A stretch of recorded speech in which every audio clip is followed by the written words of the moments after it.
व्यक्तियों का शव बरामद हुआ है। इनकी हत्या कर दी गई है और मारपीट करने के बाद उनकी हत्या हुई है। राजधानी पटना में अपराध का ग्राफ बढ़ते जा रहा है और बढ़ते अपराध को लेकर पटना पुलिस बैकफुट पर नजर आ रही है और कहीं ना कहीं अपराधी डीजीपी विनय कुमार और एडीजी कुंदन कृष्णन को खुली चुनौती दे रहे हैं। अपराधियों का मनोबल इस तरह से बढ़ गया है कि लगातार राजधानी पटना में अपराधी तांडव मचा रहे हैं और पुलिस मुख्य दर्शक बनी हुई है।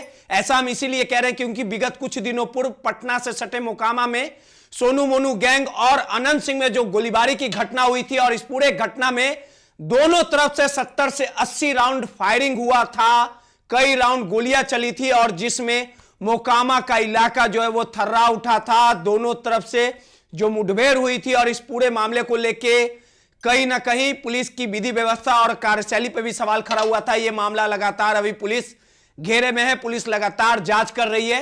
सोनू की गिरफ्तारी के लिए लगातार पुलिस छापेमारी कर रही है। वहीं मोकामा के पूर्व विधायक अनंत सिंह ने आत्मसमर्पण किया था, लेकिन कुछ दिनों के बाद जिस प्रकार से जो कहीं ना कहीं अपराधियों ने तांडव मचाया, पूरी घटना आपको सिलसिलेवार तरीके से बताते हैं कि पटना से सटे मोकामा, मोकामा से जो सटे बाढ़ है वहां पे हाथीदह थाना में अपराध की घटना को अपराधियों ने अंजाम दिया है। वहीं शाहजहांपुर की बात कर ली जाए और बाढ़ के अथमल गोला की बात कर ली जाए तो कई हत्याएं की गई है और इस पूरे घटना के बाद पुलिस ने खोखा भी बरामद किया है। और इस पूरे मामले को लेकर देर रात जिस प्रकार से ट्रिपल मर्डर पटना के बख्तियारपुर थाना क्षेत्र में हुई थी, 3 लोगों की हत्या कर दी गई थी और इस पूरे मामले को लेकर बैक टू बैक लगातार शाहजहांपुर और हाथीदह थाना और कहीं ना कहीं अथमल गोला थाना, ये तमाम 3 थाने बख्तियारपुर 4 इलाकों में कहीं ना कहीं अपराधियों ने खुलेआम दहशत मचाया है।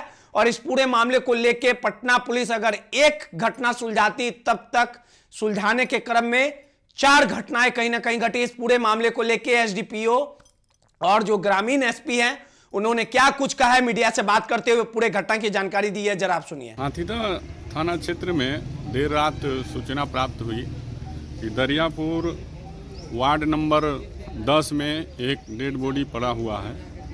सूचना के सत्यापन और आवश्यक कार्रवाई के लिए हम लोग थाना से निकले।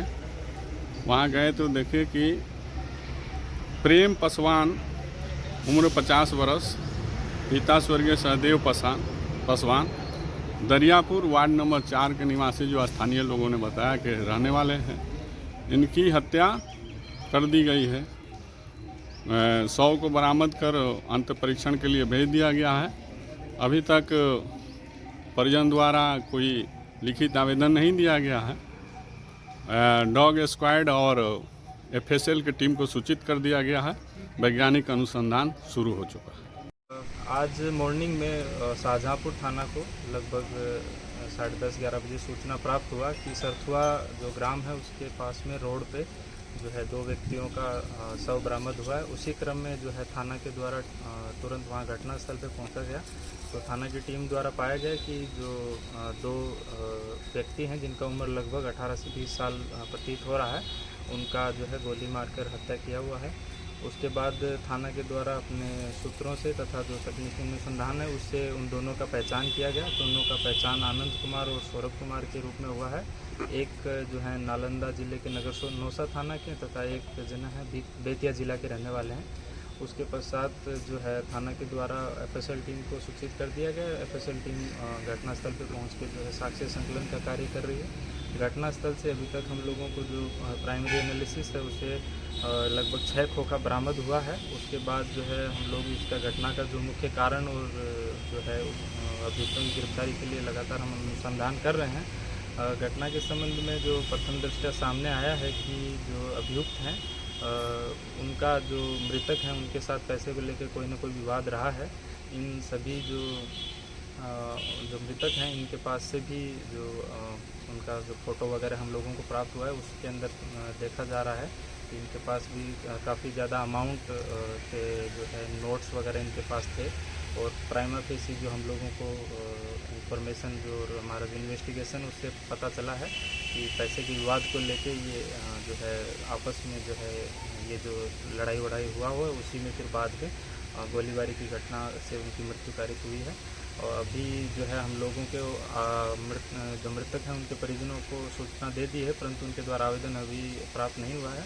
बॉडीज़ को पोस्टमार्टम के लिए मेडिकल कॉलेज भेज दिया गया है और जो अग्रिम है हम लोग उसको केस को पूरा जो उसका पूरा रीज़न और उसके साथ बाद में गिरफ्तारी के साथ ही जल्दी इसका खुलासा करेंगे। सर ये दोनों जो मृतक हैं इंजरी क्या है, कितनी गोली मारी गई है? इनको बुलेट इंजरीज हैं, दोनों को लगभग 2-3 गोलियां लगी हैं और जो दोनों का बॉडी है लगभग 100 मीटर के लगभग सेपरेट दोनों का दूरी था, तो जिससे मालूम होता है कि जो है ये दोनों किसी वाहन से जा रहे थे और साथ में इनके साथ ही बाकी लोग भी थे और उसी क्रम में भागने दौड़ने के क्रम में ही इनको गोली लगी, क्योंकि चप्पल वगैरह भी उसकी घटनास्थल से हम लोगों को बरामद हुआ है। सर ये जो मृतक हैं दोनों, इनका कोई आपराधिक इतिहास वगैरह पता चल पाया इसमें? क्योंकि अभी जस्ट रिसेंटली एक आधे घंटे पहले 2 घंटे की घटना है, तो अभी इस बार पॉइंट पे काम चल रहा है, परंतु जो प्राइमा फेसी हम लोगों को लग रहा है कि किसी न किसी क्रिमिनल एक्टिविटी में ये लोग इन्वॉल्व होंगे, क्योंकि इनके पास जो फ़ोटोज़ वगैरह हैं, इनके जो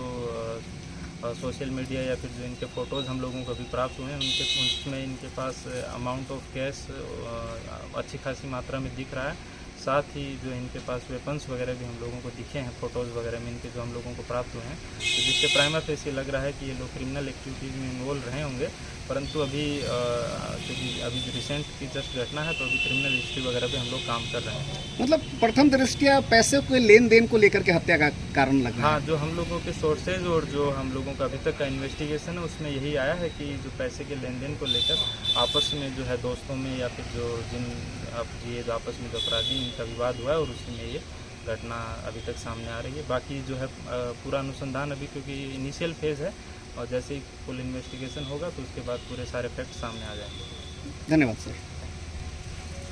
से क्या कुछ अभी तक फाइंड आउट हुआ है? ये कल रात में हाथीदह थाना को सूचना मिली कि एक व्यक्ति की हत्या कर दी गई है और उसका शव यहाँ पे दरियापुर में उसका शव है। मैं भी तुरंत वहाँ पर पहुँचा और हाथीदह थाना की टीम वहाँ पे पहले से थी। हम लोग वहाँ पे छानबीन किए और प्रारंभिक छानबीन में ये पता चलता है कि इनके साथ पहले मारपीट की गई है और मारपीट करने के बाद इनकी हत्या हुई है। हत्या के कारण के संबंध में पोस्टमार्टम रिपोर्ट से स्पष्ट होगा। हम लोग सभी बिंदुओं पर छानबीन कर रहे हैं, वैज्ञानिक तरीके से सभी साक्ष्य को संग्रह किया जा रहा है। जो भी तथ्य सामने आएगा उसके आधार पर अभियुक्तों को चिन्हित कर उनके विरुद्ध विधि सम्मत कार्रवाई की जाएगी। सर ये डॉग स्क्वाड और एफएसएल की भी टीम हाँ, सभी जो भी अभी वैज्ञानिक साक्ष्य संग्रह करने के दृष्टिकोण से या अनुसंधान में कांड के उद्भेदन हेतु जो भी कार्रवाई है वो सभी हम लोग यहाँ पे करवा रहे हैं ताकि सही ढंग से अनुसंधान हो, कांड का उद्भेदन हो और अभी चिन्हित किए जाए। हथियार भी सर बरामद? हाँ, तो इसमें जो हम लोग घटना स्थल का छानबीन कर रहे थे और उस छानबीन के क्रम में एक व्यक्ति के घर के बाहर से अग्नेयास्त्र की बरामदगी हुई है। उस घर वाले से भी पूछताछ किया जा रहा है। हम लोग सभी बिंदुओं पर छानबीन कर। सर गोली से हत्या हुई है, गोली मार कर या कोई और देखिए जो बॉडी का इंक्वेस्ट किया गया है तो बॉडी के इंक्वेस्ट में फायर आर्म इंजरी हम लोगों को प्रथम दृष्टया नहीं पता चल रहा था। मृत्यु का कारण एवं अन्य बाह्य और आंतरिक जख्म अंत परीक्षण प्रतिवेदन से ही प्राप्त हो सकेगा।